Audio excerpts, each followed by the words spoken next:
akaenda kuchukua hati ya nyumba ya wazazi wake. Sio hadithi, ni habari ya kweli. Alipochukua ile hati ya nyumba, anatishiwa, sitoi mimba kama hujaninunulia gari. Akaenda akanunua gari ya milioni 15. Alipoileta, yaani ameenda yadi kabisa, ameleta gari ya milioni 15. Binti akakataa, akasema hii gari sio hadhi yangu mimi kutembea nayo.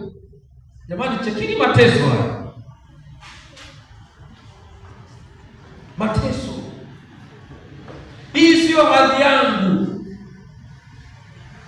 Baba yake alikuwa na nguvu kidogo za kiuchumi, akaondoka akachukua hati nyingine, akaenda akanunua gari ya milioni 70. Sasa wakati ananunua, amekwenda kununua ile nani, amechukua fedha benki, hasa marejesho. Hapo ndio mambo yanakuja. Mbona marejesho kwa ile milioni 15 hayarudi? Ikaja ya milioni 70. Jamani, vijana wetu wanateseka huko,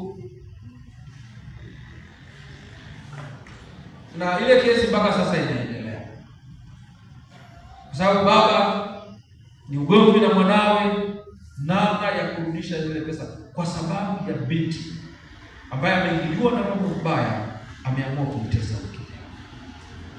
Haya ndio maisha ya watu wanaotafuta furaha. Furaha inakuwa mateso. Nataka nikwambie, kwa shetani hakuna furaha. Furaha ya kwa shetani ni fupi sana. Walipokuwa wanaenjoy, sijui walikutana wapi, lakini huko walipokuwa wanakutana, walikunywa, walifurahi, walala pamoja, lakini mateso yanayo yule kijana. Hatua ya mwisho, kijana anafikiri kujinyonga au kunywa sumu, maana amekabiliwa, mimba itolewi mpaka unipe kitu fulani. Wazazi nao wamemkabili, furaha yake imekuwa ya huzuni, amekuwa na mahangaiko makubwa. Haya ndiyo yanaopata ulimwengu siku hadi siku. Lakini huyu Yesu, yeye analeta matumaini mapya. Naomba tuangalie katika kitabu kile cha Wakorinto wa kwanza sura ya 5. Tulisomewa Wakorinto wa kwanza sura ile ya 5. Tulisomewa kuanzia mstari wa 7 na ule wa 8. Mstari ule wa 7 anasema, basi zisafisheni mkatoe ile chachu ya kale, mpate kuwa donge jipya, kama vile mlivyo hamkutiwa chachu. Kwa maana Pasaka wetu amekwisha kutolewa kuwa sadaka, yaani Kristo. Basi na tuifanye karamu, si kwa chachu ya kale, wala kwa chachu ya uovu na ubaya, bali kwa yasiyochachika, ndiyo weupe wa moyo wa kweli. Anasema tujisafishe, maana Pasaka wetu amekwisha tolewa. Umuhimu wa Pasaka katika safari yetu ya Kikristo, lakini katika safari yetu ya kwenda mbinguni. Pasaka ina uzito mkubwa katika imani ya Kikristo. Pasaka hii ya leo ina uzito mkubwa katika imani ya Kikristo, kwa sababu kama Yesu asingelifufuka, imani yetu ingekuwa bure. Tusingekuwa na tumaini lolote, wala tusingekuwa na kusema kwamba tuna upatanisho. Pasaka inawakilisha kilele cha wokovu wetu. Leo, siku ya kufufuka kwa Bwana wetu Yesu Kristo, inawakilisha wokovu wetu, kwamba tumepata wokovu na kukombolewa kutoka katika utumwa wa shetani. Ni mateso halisi ya Yesu, kufa na kufufuka katika wafu, nguzo ya msingi inayotuweka katika imani ya kweli na ukombozi wetu.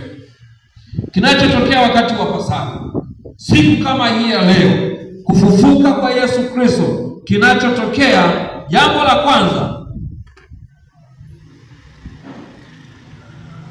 la kwanza kabisa kinachotokea ni upendo. Upendo wa Mungu unachukua nafasi ya ghadhabu. Jambo la kwanza ni upendo. Upendo wa Mungu unachukua nafasi katika maisha yetu badala ya ghadhabu. Unajua kwa nini ni ghadhabu? Kwa sababu sisi tulimkosea Mungu. Kwa hakika sisi tulipaswa kuhukumiwa, tulipaswa kupata adhabu, lakini tunauona upendo wa Mungu unachukua ile ghadhabu ambayo ungeliipata. Ulikuwa unatakiwa ukafungwe magereza wewe, ulikuwa unatakiwa ukanyongwe wewe, lakini Yesu ndiye amechukua hiyo yote. Ameenda magereza badala yako, ameenda kunyongwa badala yako. Kwa hiyo upendo tunauona wa Mungu katika maisha yetu. Bwana Yesu asifiwe. Katika Warumi sura ya 8 mstari wa 8, ukisoma pale, utakwenda kusoma kama una muda wa kusoma. Katika Warumi sura ile ya 8 anasema, Pasaka ni tamko la upendo wa Mungu badala ya hukumu. Sisi tuliostahili kupata adhabu ya hukumu, lakini Mungu anatamka hamtahukumiwa tena, mtakuwa huru, kwa sababu Mungu anatupenda. Sote tulikuwa tunahitaji kuhukumiwa, lakini upendo wa Mungu umekuwa juu yetu.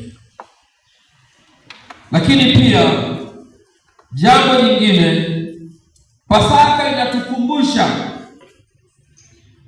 kuwa deni letu la dhambi limelipwa. Tuliimba hapa wimbo unasema, deni yangu ya dhambi Yesu ameilipa.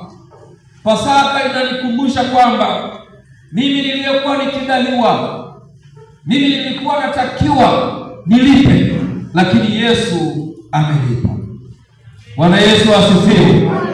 Sasa inategemea, unakubali Yesu amekulipia deni? Unakubali Yesu amekutoa katika ghadhabu ya hukumu?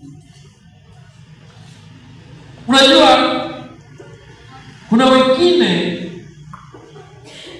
wanaweza kuwekwa huru, lakini wakang'ang'ana wasitake kuwa huru.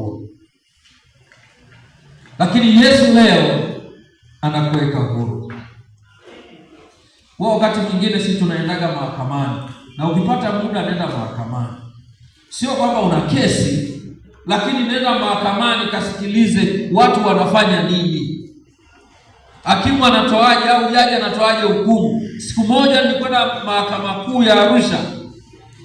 Kijana mmoja aliruhusiwa, yaani hakimu akasema wana misemo yao ya kihakimu, lakini kesi imefanyaje? Imefutwa, yuko huru. Cha ajabu kiliwashangaza watu wengi pale mahakamani, akiwa kwenye kile kizimba, yule kijana akasema, mimi sitaki kuwa huru, nataka nirudi magereza. Bwana Yesu asifiwe. Sote tulishangaa. Lakini unajua, baada ya kutoka kuna waandishi wa habari wanatembea, anasema, mimi nikienda magereza bwana, mimi nafanya tu kazi na kula, sifikirii mambo mengine, na lala. Kwa hiyo nikirudi huku raiani sijui naanzia wapi. Na hata wakinisukuma nirudi, naenda nafanya tena uhalifu, nirudishwe magereza. Unajua kuna watu wa namna hiyo wanaweza kung'ang'ania kwenda kuishi magereza. Sasa sijui itakuwa ni wewe. Maana Yesu amefuta deni lako. Yesu amekuacha huru. Ni wewe kuanza safari na maisha mapya. Katika ile wa Korinto sura ile ya 5, naomba nimalizie nisome mstari wa 7 na ule wa 8. Anasema, basi zisafisheni mkatoe ile chachu ya kale, mpate kuwa na donge jipya, kama vile mlivyo hamkutiwa chachu, kwa sababu Pasaka wetu amekwisha kutolewa kuwa sadaka, yaani Kristo. Chachu ya zamani ifute, maana yake uharibifu. Tukisema chachu tunajua kwamba unaweza ukatumia limao ukaona ina uchachu, lakini wana wa Israeli walipokuwa wanatolewa waliambiwa pia wasitengeneze unga wa ngano kwa chachu, yaani wasiweke amira, wakande bila kuweka amira, na hata watakapokuwa wameanza safari watakuwa wanakula.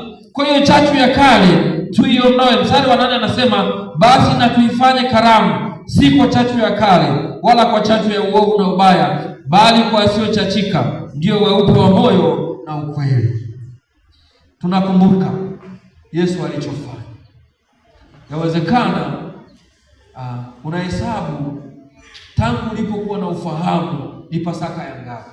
Je, imeleta mabadiliko gani katika maisha yako ya kiroho?